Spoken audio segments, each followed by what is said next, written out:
Estudio del Catecismo de la Iglesia Católica. Continuamos con la meditación de los artículos del credo. Hoy sobre la Iglesia, las características de nuestra Iglesia Católica. La Iglesia es una.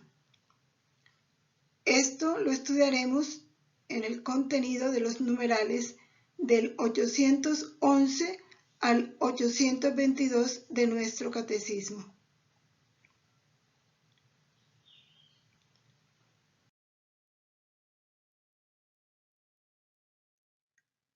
Unidos a la voluntad de Jesús y de la Virgen María,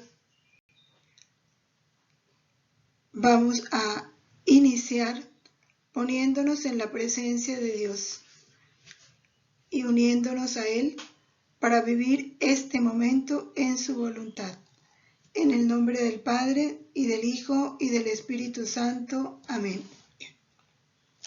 Santísima Trinidad, Padre, Hijo y Espíritu Santo, postrado en el abismo de mi nada, y unida al acto único y eterno de vuestra divina voluntad, os adoro profundamente, os doy gracias eternamente, os amo infinitamente por todos y en el corazón de todos, con el corazón mismo de Jesús y de María.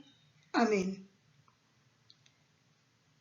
Espíritu Santo, ilumínanos y santifícanos. En el nombre del Padre, y del Hijo, y del Espíritu Santo. Amén.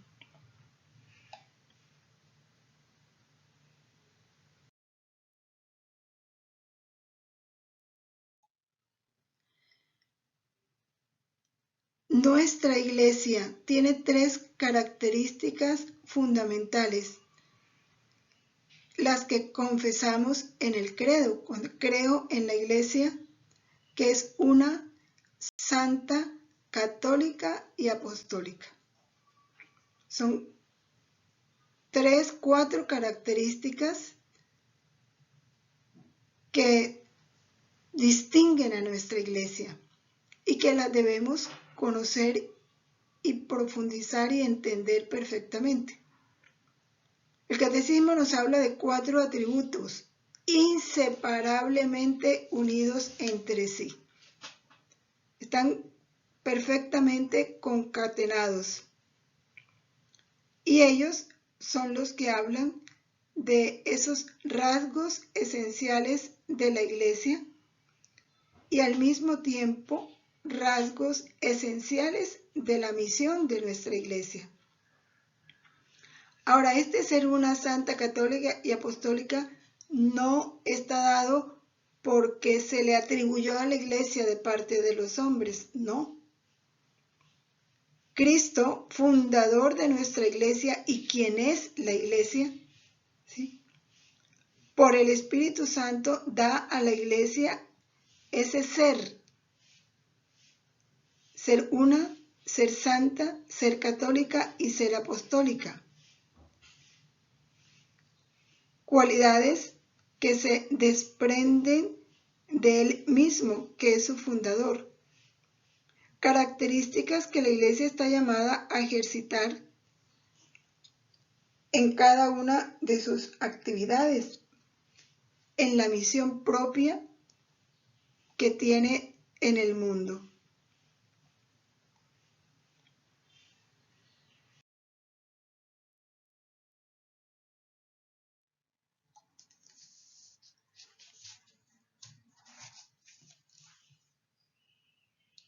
El numeral 812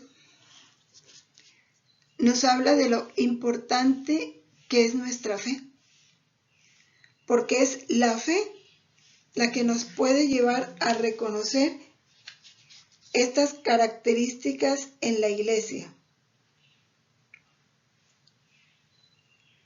Si no hay fe, difícilmente podemos aceptar, comprender y vivir estas verdades. Aun cuando la Iglesia por sí misma, en su historia, desde que fue creada, fue creada, dijéramos, en el tiempo, ¿no? Por Jesús, pero sabemos que la iglesia viene formada desde la creación del mundo. Pero la iglesia a lo largo de su historia es motivo de credibilidad por el testimonio, un testimonio irrefutable que ella ha dado en el cumplimiento de su misión. Cuando hablamos de santidad, pues, la iglesia a lo largo de todos los tiempos ha manifestado a través de sus miembros la santidad de Jesús. Su propagación se empezó con 12 apóstoles y se propagó en todo el mundo de una forma admirable. Leemos en los Hechos de los Apóstoles cómo con una sola predicación se convirtieron 5,000. Eso es obra del Espíritu Santo, eso no es obra humana. La fecundidad en toda clase de bienes. Si vamos realmente a la historia del mundo, no de nuestra patria, del mundo, en la iglesia ha estado el origen de todos los bienes. Fue la iglesia quien inició las escuelas. Fue la iglesia quien inició el servicio a los pobres en hospitales, en orfanatos, en todas las obras sociales. Eso es fruto de la iglesia. Que después los gobiernos se hayan apoderado de ellos y hayan querido ser ellos, dijéramos, los administradores, pero todo brotó en la iglesia. Fue la iglesia quien se empezó a preocupar por los leprosos, a acogerlos con infinita misericordia y a dedicarse a ellos. Antes la iglesia, lo que hacía la gente era sacarlos de la población. Todos los bienes sociales, morales, provienen de la iglesia. Y algo bien importante es la unidad que hay en la iglesia a nivel universal. Así estemos en otro idioma. Tú vas a Francia, vas a Rusia, vas a cualquier parte, a una iglesia católica, y encuentras lo mismo en otro idioma, pero puedes entender, puedes seguir la misa porque es la misma. Habla de una unidad y su estabilidad. Esas palabras de Jesús, las puertas del infierno no prevalecerán contra ella, está comprobado a lo largo de los tiempos por más persecuciones que ha sufrido, por más ataques, por más obstáculos que le han puesto los gobiernos ateos. La iglesia permanece invicta, estable. Las puertas del infierno no han podido prevalecer contra ella. Por eso ella por sí misma es un motivo de credibilidad. No es sino conocer su historia. Y en consecuencia, hay que reconocer la acción divina a través de la iglesia.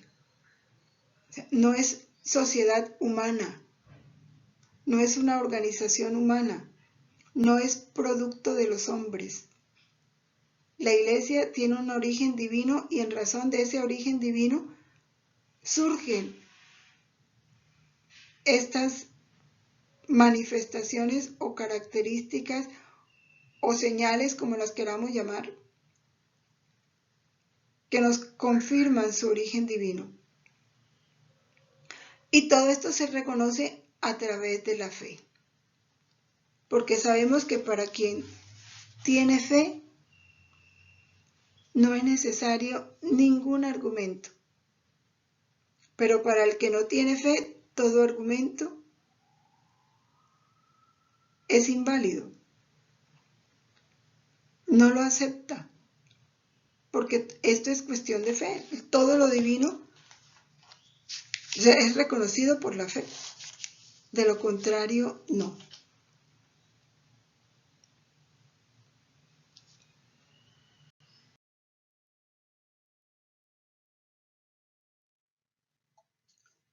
¿Por qué la iglesia es una? Por su principio. ¿Cuál es el principio de la iglesia? La Santísima Trinidad. ¿Es una? Porque Dios es uno.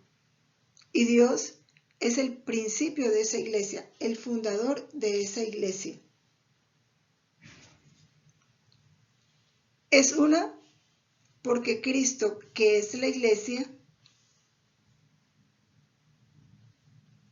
tiene un cuerpo. No hay muchas iglesias, es una sola iglesia.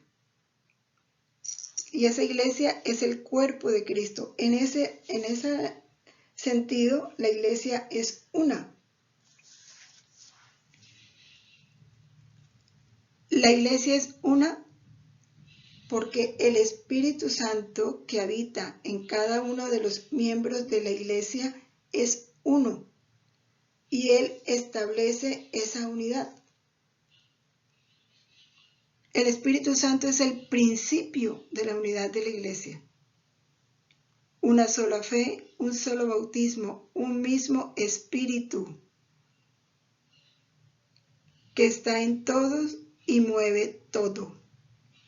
Por eso la iglesia es una, y eso no hay que explicarlo mucho.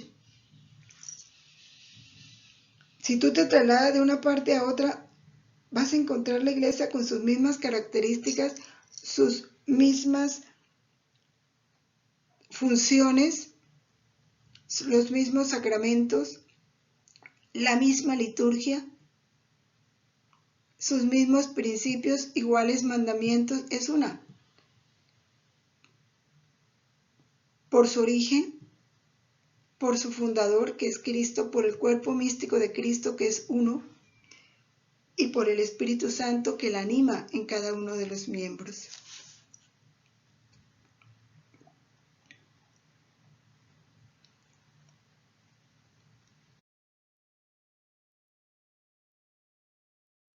En razón de eso, Clemente de Alejandría se expresa así de una manera muy hermosa.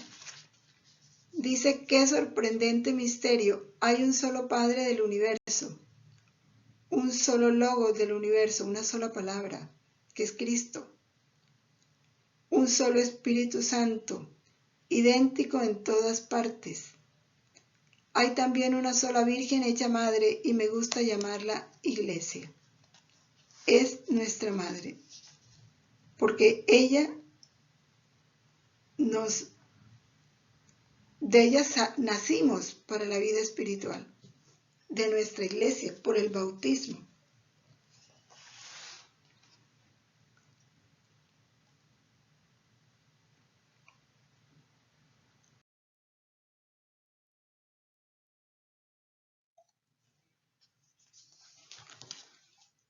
Desde el principio, desde el comienzo. ¿Y cuándo fue el principio?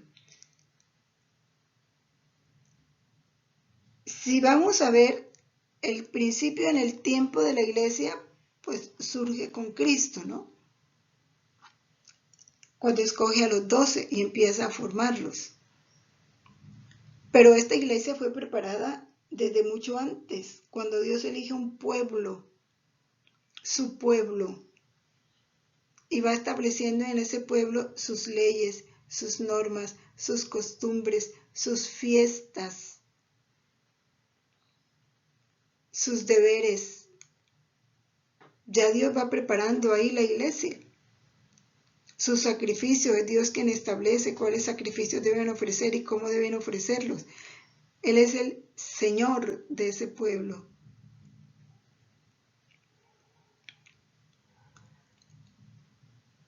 A medida que esa iglesia se va formando, ya en el tiempo, después de la venida de Cristo,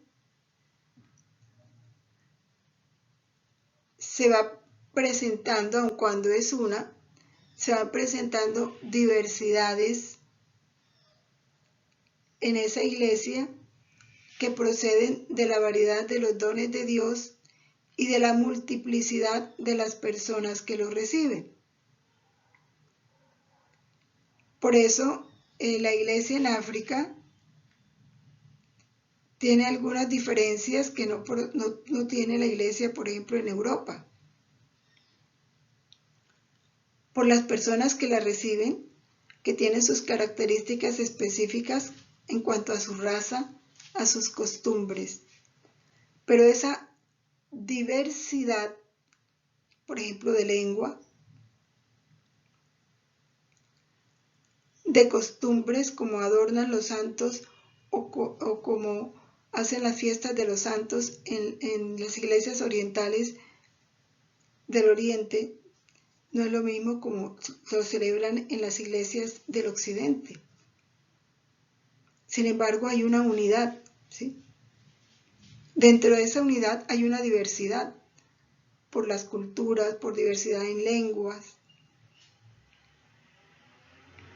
por la diversidad de dones, de cargos, condiciones y modos de vida.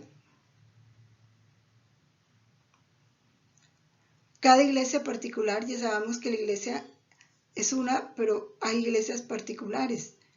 Vienen las diócesis en cada lugar. Y a su vez las diócesis agrupan muchas parroquias, que es la iglesia local, y esa iglesia local también tiene su modo específico de ser, de vivir, de manifestarse sin lacerar la unidad. De ninguna manera se opone a la unidad de la iglesia.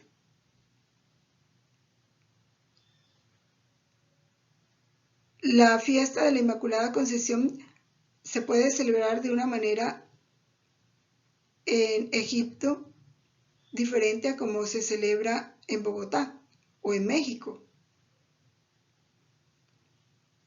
Cada uno tiene sus tradiciones en la manera de manifestar el fervor, el amor, la fe, pero sin romper la unidad. Sin embargo, el pecado y las consecuencias de ese pecado sí han tendido a amenazar la unidad.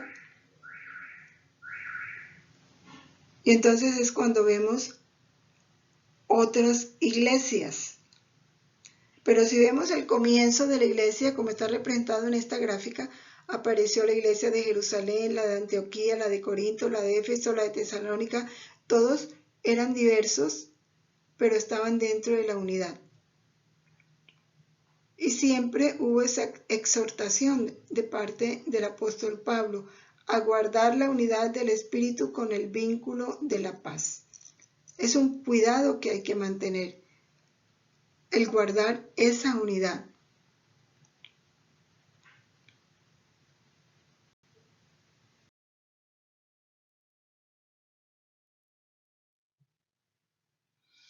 ¿Y qué es lo que pudiéramos decir mantiene la unidad?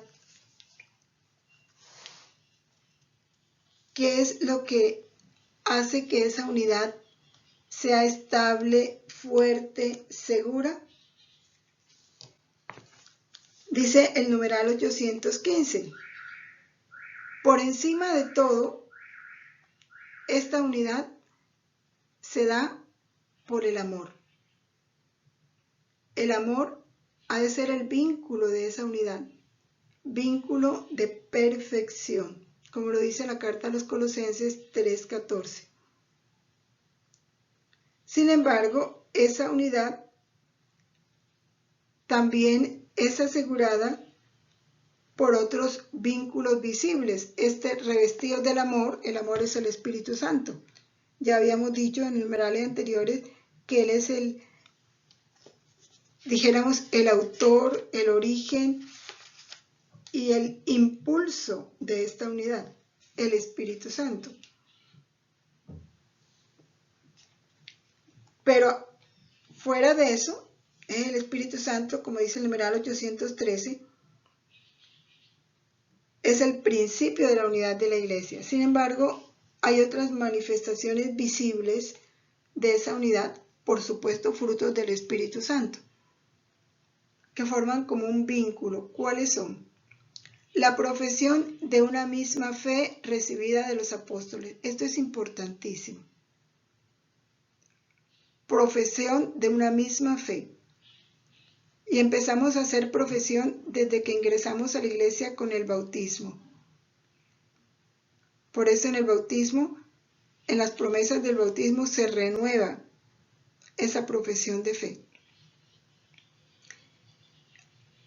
Y todos los de la Iglesia Católica profesamos la misma fe.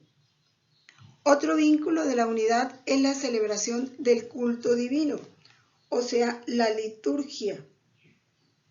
Sobre todo en la celebración de los sacramentos, es la misma, aun cuando se haga en otro idioma, bien sea alemán, francés, checoslovaco,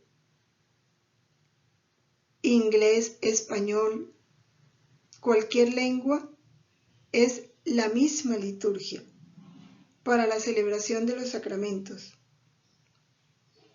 Y otro vínculo visible de la unidad es la sucesión apostólica por el sacramento del orden. ¿Cómo se explica esto?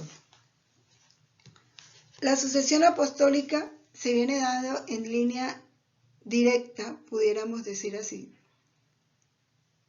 Los apóstoles fueron formando en cada iglesia local, fueron nombrando obispos que se encargaran de orientar, de dirigir, de gobernar esa iglesia local. Esos obispos fueron consagrados por ellos, que recibieron directamente de Jesús ese poder.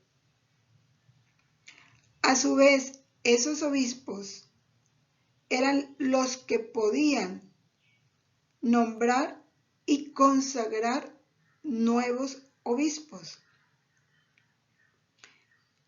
Y de esta manera se fue dando la sucesión apostólica. Por eso hoy un obispo no puede ser consagrado por un sacerdote. Quien nombra a los obispos es el Papa.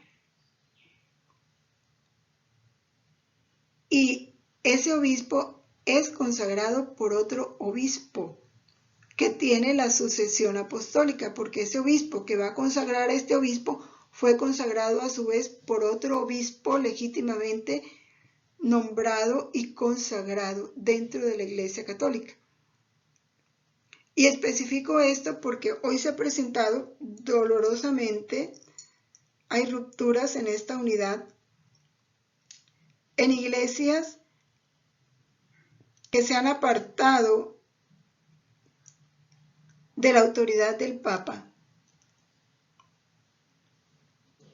y a su vez han querido formar otras iglesias, por ejemplo, obispos que se han separado. Y esos obispos forman otra iglesia. Ellos nombran sus obispos y los consagran, pero no dentro de la autoridad del Papa. Y ahí ya se ha empezado a presentar una ruptura.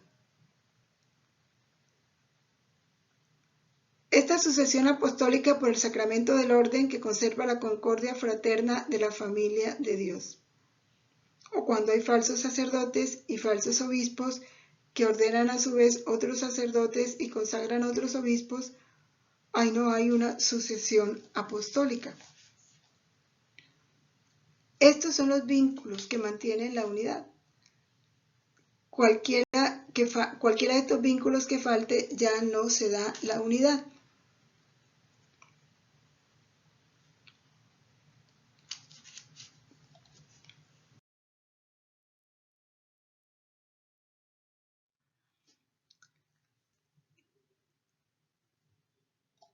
Estos numerales, el numeral 816 es muy importante porque nos habla del ecumenismo, un punto que ahora está bastante debatido en la iglesia, en nuestra iglesia. Dice el numeral 816 que la única iglesia de Cristo la entregó a Pedro para que la pastoreara. A Pedro le encargó, junto con los demás apóstoles, que la extendieran y la gobernara. De manera que desde Cristo, Pedro es la autoridad máxima de la iglesia, y a Pedro lo han sucedido los diferentes papas. Y en comunión con ese pontífice están los cardenales, los obispos, encargados de gobernar y extender la iglesia.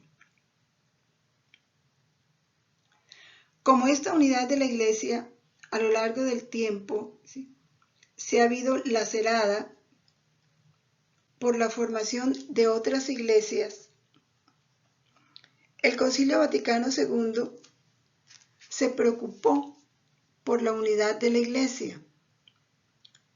¿Y cuál fue la preocupación del concilio? Atraer a la Iglesia Católica a las otras iglesias. A lo largo de la historia, por ejemplo, cuando Enrique VIII se casó con Ana Bolena, hubo una ruptura y surgió la Iglesia Anglicana, que no obedece al Papa, pero que tiene los mismos sacramentos y la misma fe. Luego, cuando Lutero, se formaron las iglesias protestantes,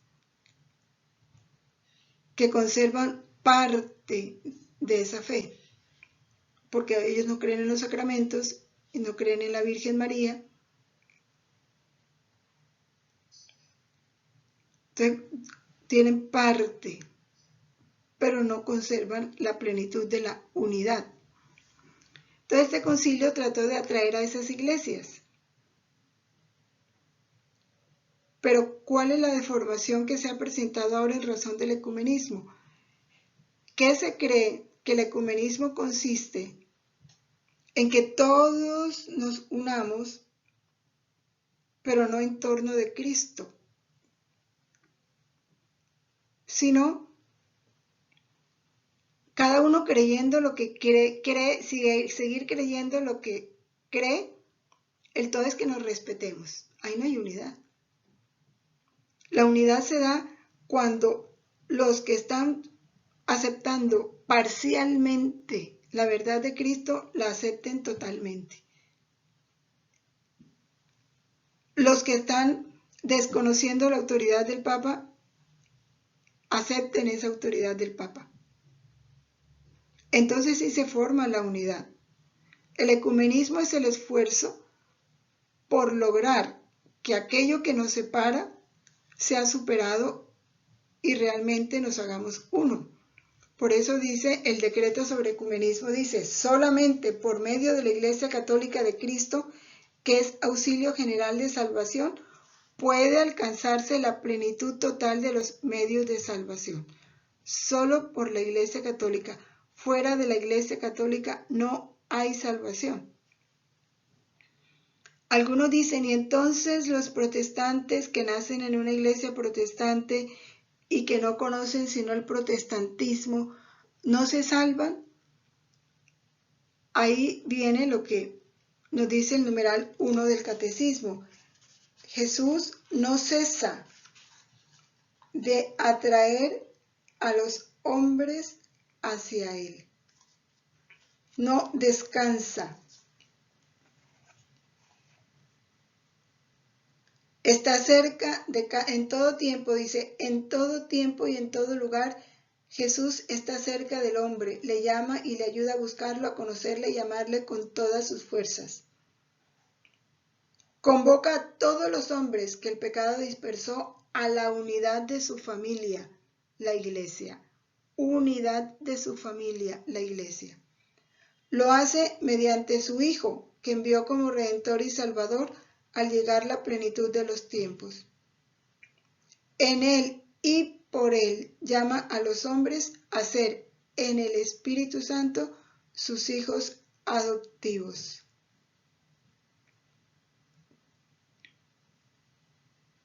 Por tanto, herederos de su vida bienaventurada. Esta es una verdad. Entonces, ¿qué pasa con ellos? Sabemos que en cualquier momento Jesús los atrae hacia la verdad plena, el Espíritu Santo los atrae.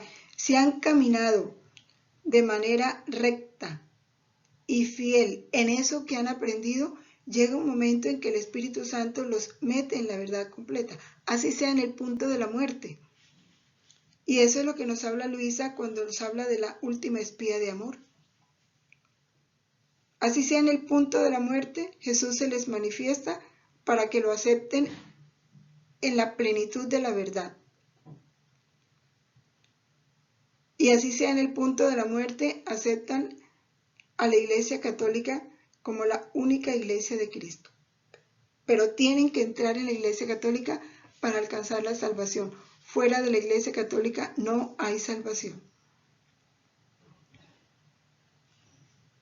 Creemos que el Señor confió todos los bienes de la nueva alianza a un único colegio apostólico presidido por Pedro, para constituir un solo cuerpo de Cristo. Un solo cuerpo. Es que es un solo cuerpo. No puede haber muchos cuerpos. Y es que ese es el problema. A veces no queremos aceptar esta verdad, pero es una verdad. Fuera de la Iglesia Católica no hay salvación. Y esa es la responsabilidad de la Iglesia, de misionar, de atraer a los hombres a la verdad, a la Iglesia Católica. A ese cuerpo de Cristo deben incorporarse plenamente los que de algún modo pertenecen ya al pueblo de Dios.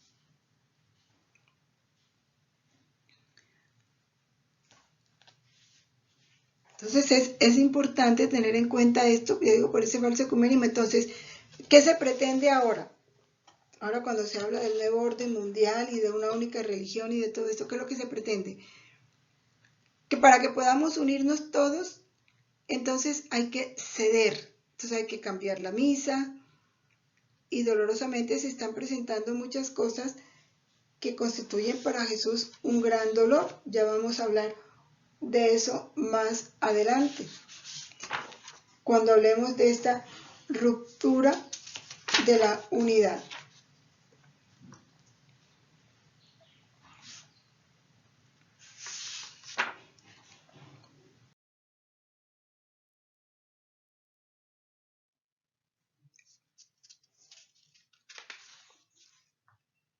Y de esto nos habla el numeral 817.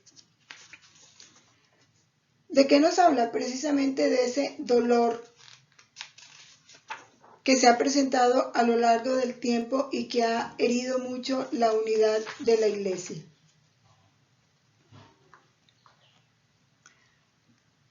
En esta una y única Iglesia de Dios aparecieron ya desde los primeros tiempos algunas escisiones, o sea, algunas divisiones, algunas heridas, algunas rupturas, que desde el comienzo de la Iglesia los apóstoles reprobaron severamente como condenables.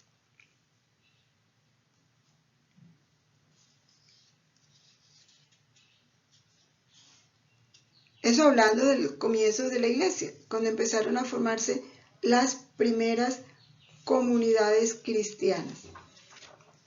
Posteriormente, a medida que fueron pasando los siglos, surgieron otras divisiones más amplias, otras comunidades no pequeñas, grandes, que se separaron de la comunión plena con la Iglesia Católica, como ya veíamos, la Iglesia Anglicana, los ortodoxos, y a veces esa ruptura se dio por culpa de los mismos hombres de ambas partes.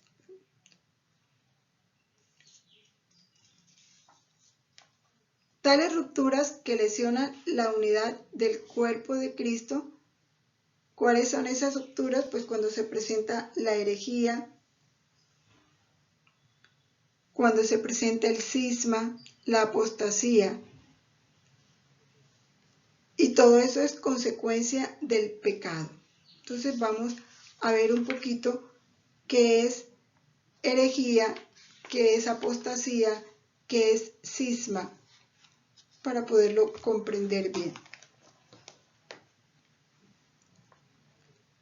¿Qué es una herejía? Es el menosprecio de la verdad revelada. Se habla de herejía cuando se niega obstinadamente una verdad de fe.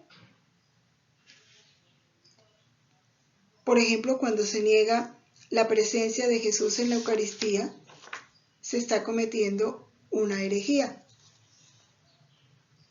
una verdad. O no se cree en la maternidad de la Virgen María, ahí se comete una herejía, cuando se niega obstinadamente una verdad.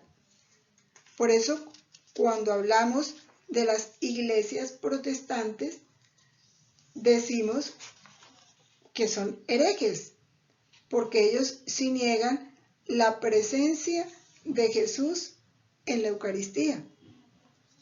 Niegan los dogmas referentes a la Virgen María.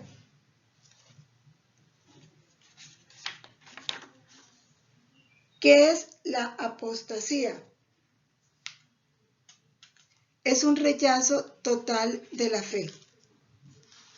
¿Y qué es el cisma? Un rechazo de la sujeción al romano pontífice. ¿Qué está pasando ahora? Que es otro de los dolores muy grandes. En Alemania, por ejemplo, en la iglesia de Alemania, no total, gracias a Dios, pues hay católicos que no están de acuerdo con eso, pero se está presentando una apostasía y un cisma. ¿Por qué una apostasía? Porque están negando totalmente la fe. Y al mismo tiempo un cisma porque no han querido someterse al romano pontífice. Ellos hicieron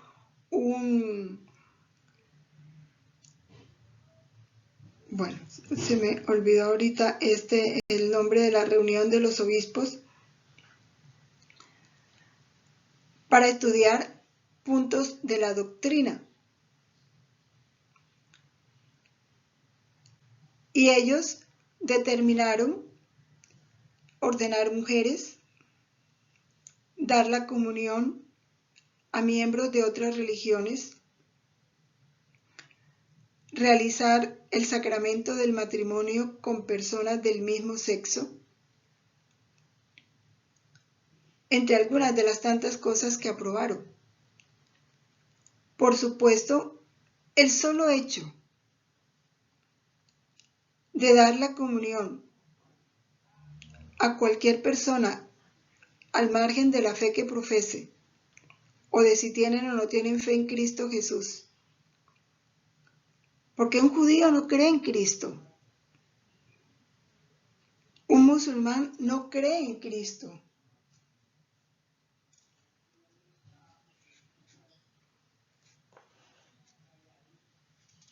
Uno del hinduismo no cree en Cristo. ¿Por qué van a recibir la comunión si no creen en Cristo? Si uno de los fundamentos para poder recibir la comunión es tener fe en quien se recibe. Ahora, negando el solo hecho de aceptar matrimonio con personas del mismo sexo, ahí están negando todo, están negando los mandamientos, están rechazando los mandamientos, que es ley divina. Están rechazando la verdad sobre los sacramentos. Todos los sacramentos quedan desplomados con ese hecho. La palabra de Dios, porque están bendiciendo algo que es pecado, pero que para ellos no es pecado.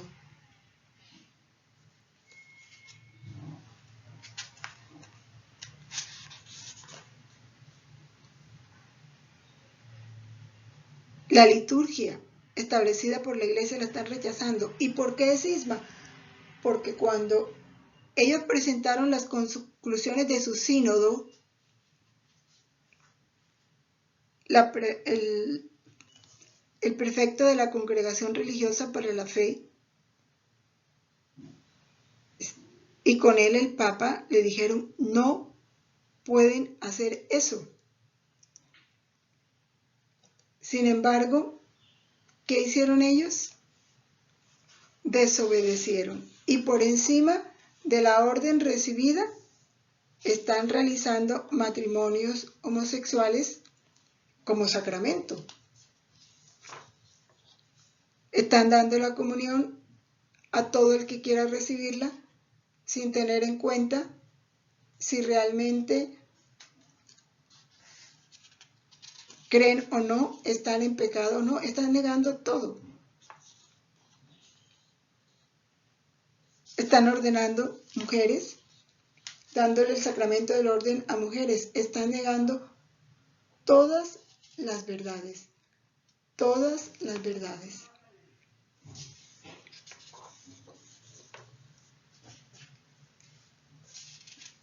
Y se está estableciendo un cisma, gracias a Dios, dicen, no, es un pequeño grupo, no son todos, pero sin embargo están atentando contra la unidad de la iglesia.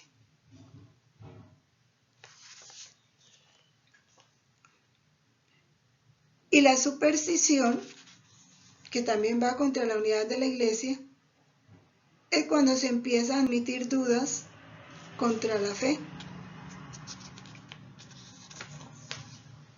Se dan crédito a supersticiones o a doctrinas que se oponen a la fe. Por ejemplo, un católico que esté creyendo en la reencarnación, ya ahí está dudando de esa parte del credo que dice: creo en la resurrección de los muertos.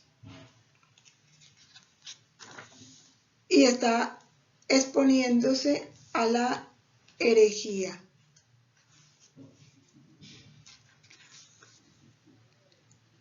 Todos estos puntos son reprobados severamente, son condenados, porque van contra la unión plena con la Iglesia Católica. Pero dolorosamente se dan. Ahora nosotros tenemos que estar muy atentos, porque pues todas esas cosas en un momento dado pueden estar involucrándonos si nosotros no estamos firmes en nuestra fe.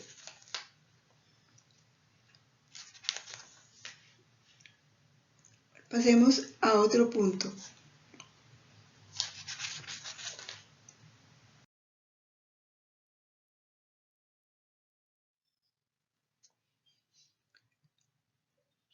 En el numeral 818 la Iglesia hace una aclaración muy importante.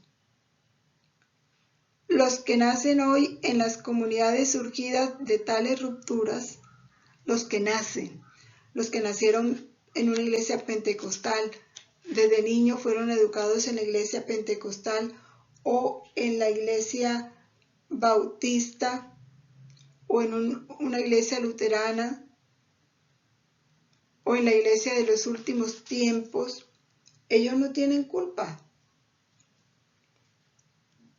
Fueron educados ahí, se les llevó solo a esa iglesia, solo escucharon al pastor, no tuvieron oportunidad de escuchar otras verdades, ellos no tienen culpa.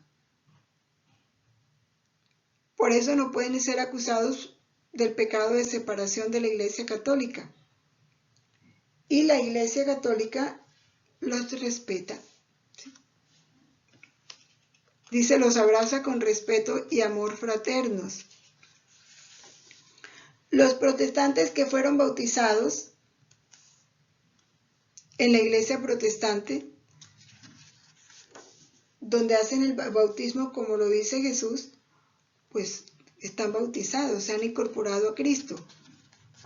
Por eso se llaman cristianos, porque creen en Cristo, solo que no aceptan algunas verdades de Cristo. Y eso es lo que la Iglesia trabaja, que nosotros en algún momento alcancemos esa unidad. Pero se les respeta, se les ama, es bueno dialogar con ellos, sí. Lo único no recomendable es no discutir. Las cosas de fe no se discuten, porque nadie puede obligar a otro que crea. La fe es un acto libre, consciente, voluntario. No tenemos por qué obligar e imponer la fe. La Iglesia en eso es muy respetuosa, no impone la fe. Atrae, sí, pero no la impone.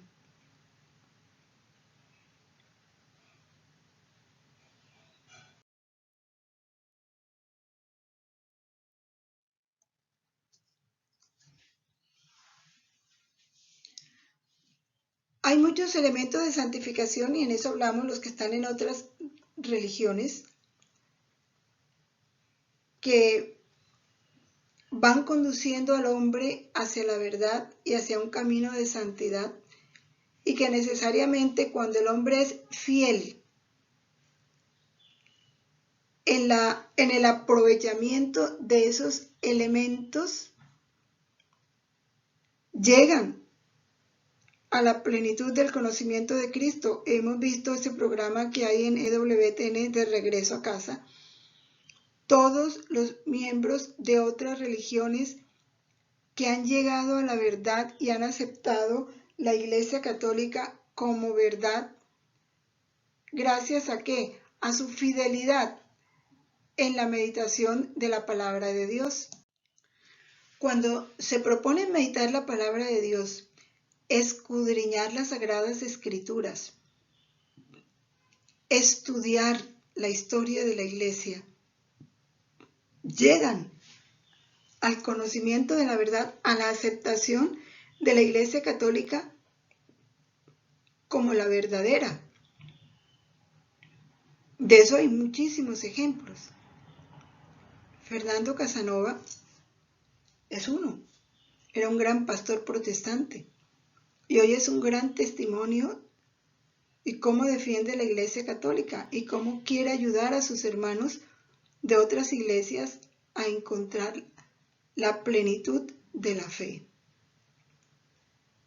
La vida de la gracia.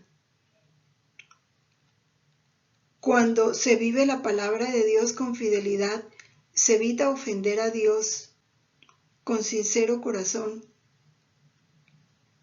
El mismo Espíritu Santo va conduciendo al alma a la unidad en la verdad. La práctica de la fe, la vivencia de la fe en aquello que se cree, con rectitud, con honestidad. Cuando se camina con la esperanza, la confianza en las promesas de Dios, por supuesto, como fruto del conocimiento de la Sagrada Escritura. Cuando se vive la caridad, aun cuando en algún momento todavía no se posea la fe plena. Pero todo eso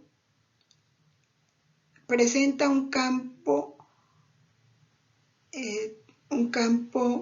muy abonado para que el Espíritu Santo vaya conduciendo a las almas a la verdad. Todo eso nos habla la encíclica Unitatis Redintegratio del Concilio Vaticano II y la Lumen Gentium, que nos hablan de el camino al ecumenismo, a la verdadera unidad.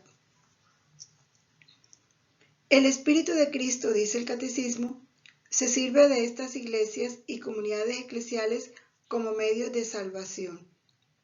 Por eso no podemos decir que una persona que murió en el protestantismo se condenó, no.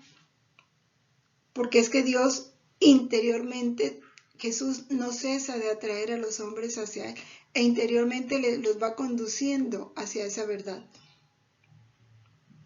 Por eso Él se sirve de estas iglesias y comunidades eclesiales como medios de salvación, cuya fuerza viene de la plenitud de la gracia y de la verdad que Cristo ha confiado a la Iglesia Católica, y que ellos tienen parcialmente, pero si con recto corazón tratan de vivirla fielmente, llegan a la verdad.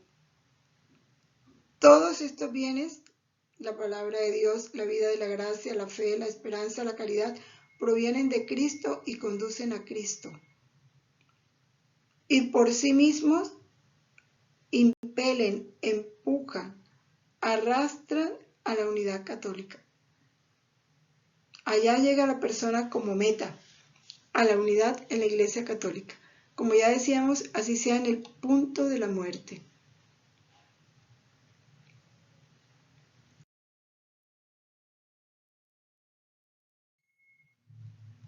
En el volumen 2 de marzo 20 de 1899, Jesús habla de la unidad. Dice que por qué el mundo se ha reducido a este estado tan triste, y dice ha perdido la subordinación de las cabezas, muy especialmente la primera cabeza, que es Dios. No han querido obedecerle, como ya decíamos. No quieren no quieren aceptar la palabra de Dios, no quieren aceptar los mandamientos, han perdido la noción de pecado. Por eso perdieron toda sujeción y dependencia de la Iglesia a las leyes y a todos los demás que se dicen cabezas. Y ese es el lamento de Jesús. ¿Qué será de tantos miembros infectados por este mal ejemplo, dado por aquellos mismos que se dicen cabezas? Sobre todo cuando están en esto implicados cardenales y obispos. Y miren el dolor que Jesús expresa. Estos miembros serán como tantas víboras que recíprocamente se envenenarán. Mira cómo son necesarios los castigos en estos tiempos, y que la muerte casi destruya a esta gente, a fin de que los pocos que quedan aprendan a costa de los demás a ser humildes y obedientes. Eso es lo que Dios quiere, que reconozcamos nuestros pecados y nos volvamos humildes y obedientes. Ahora que están sucediendo tantas cosas, tenemos que reconocer que hemos ofendido mucho a Dios, que merecemos este sufrimiento. Hay que pedir perdón en nombre de todos.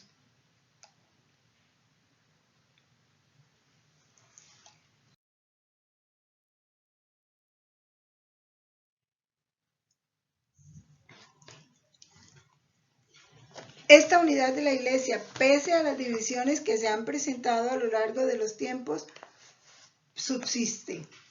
¿Sí? Subsiste. Sí, ha habido rupturas, pero la unidad permanece. Y dice el Catecismo, o toma una frase de la Unitatis Redintegratio: creemos que subsiste indefectiblemente en la Iglesia Católica y esperamos que crezca de día en día hasta la consumación de los siglos, porque es el Espíritu Santo el que da esta unidad, el don de la unidad. Pero nos toca a nosotros conservarlo, defenderlo, protegerlo con nuestra oración, con nuestro testimonio, con una catequesis bien dada, con un respeto a las autoridades de la Iglesia. De esa manera nosotros vamos contribuyendo a esa unidad. Y esa es la petición que Jesús hace en Juan 17. Padre, que todos sean uno, como tú en mí y yo en ti, que ellos también sean uno en nosotros, para que el mundo crea que tú me has enviado. El deseo que hay en el corazón y la disposición para abrazar esta unidad, respetarla y defenderla es un don de Cristo. Y ese don es el Espíritu Santo, que es el autor de esta unidad.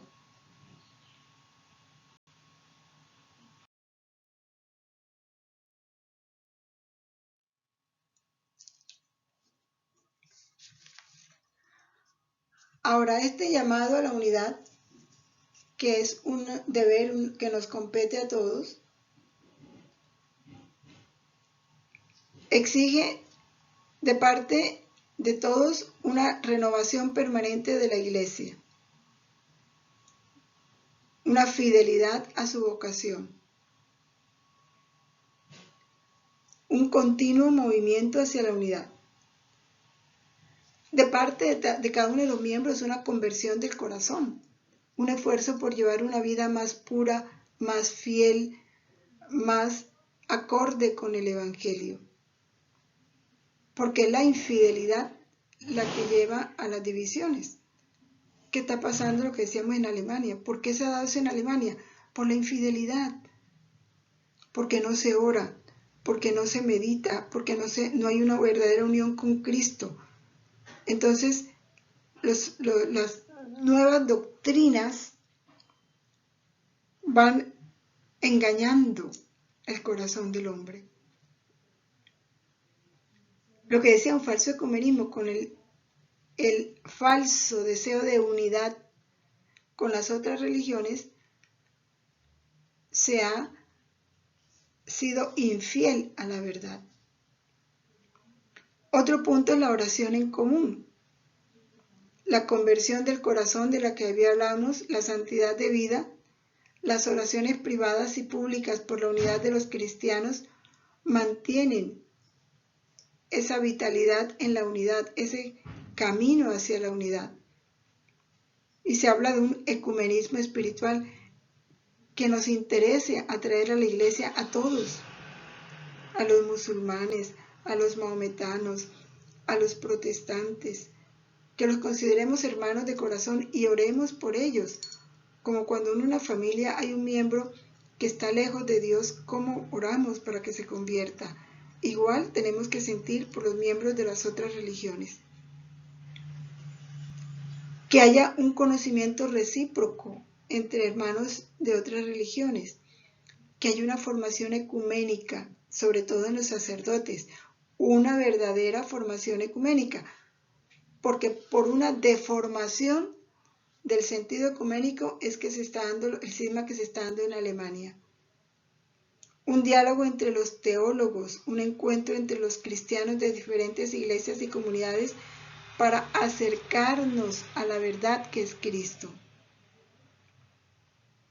Y la colaboración entre cristianos en los diferentes campos de servicio a los hombres, esa comunicación y colaboración mutua nos va hermanando y nos va unificando.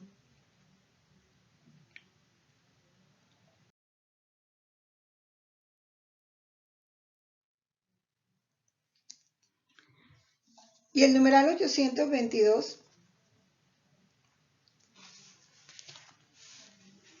dice que esta responsabilidad de la unidad de la que habla Jesús y la que Jesús pide en el capítulo 17 de San Juan, tiene que ser una preocupación de todos, tanto de los pastores, obispos, cardenales, el Papa, como de nosotros, los fieles. Pero tenemos que primero conocer esto, entenderlo, amarlo, que amemos a la iglesia, que nos duela la división de la iglesia, que hoy para nosotros sea un dolor ver a nuestros hermanos de Alemania tan separados, que se están separando totalmente. No podemos permanecer indiferentes ante eso, y cada uno tiene que aportar para el restablecimiento de esa unidad, como el Espíritu Santo se lo inspire, oraciones, sacrificios. Hay que poner toda la esperanza en la oración de Cristo por la Iglesia, en el amor del Padre para con nosotros y en el poder del Espíritu Santo. Quiero terminar leyendo esta parte del volumen 35 de 28 de marzo de 1938, donde habla Jesús precisamente de esa espía de amor, y es en la que debemos de confiar con aquellos que fielmente viven en otras iglesias. Cuando se habla de que fuera de la iglesia no hay salvación, pero sí fielmente viven en otras iglesias esa verdad que conocen, tengamos la certeza de que en el momento que Dios determine, así sea en el punto de la muerte, alcanzarán la verdad completa y podrán morir en el seno de la Iglesia Católica. Dice Jesús en ese capítulo de volumen 35, 28 de marzo de 1938, nuestra bondad, nuestro amor es tanto que probamos todos los caminos, nos servimos de todos los medios para apartar del pecado a la criatura y ponerla a salvo. Y si no lo logramos mientras vive, intentamos la última sorpresa de amor a la hora de la muerte. Última sorpresa de amor. Y así lo describe. Tú debes saber que en ese momento es la última espía de amor que hacemos a la criatura. La rodeamos de gracias, de luz, de bondad. Y es tanta la ternura de amor que les mostramos que ablandamos y vencemos hasta los corazones más duros. Cuando la criatura se encuentra entre la vida y la muerte, entre el tiempo que termina y la eternidad que está por comenzar, casi en el instante en que está por salir del cuerpo, yo, tu Jesús, me hago ver con una amabilidad que cautiva, con una dulzura que encadena, endulza las amarguras de la vida, especialmente en este punto extremo. Y entonces le muestro mi mirada y la miro, pero con tanto amor que le arranco un acto de dolor, un acto de amor, una adhesión a mi voluntad. En este punto de desengaño, al palpar cuánto la hemos amado y cuánto la amamos, sienten un dolor tan grande que se arrepienten de no habernos amado.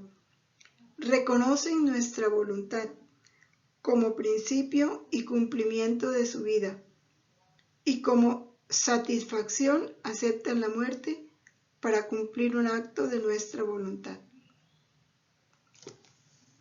Eso es importante. Y esa es la esperanza que debemos tener, pero sí entender que fuera de la Iglesia Católica no hay salvación. Por eso el afán de Jesús es atraernos hacia esa iglesia, así sea en el punto de la muerte.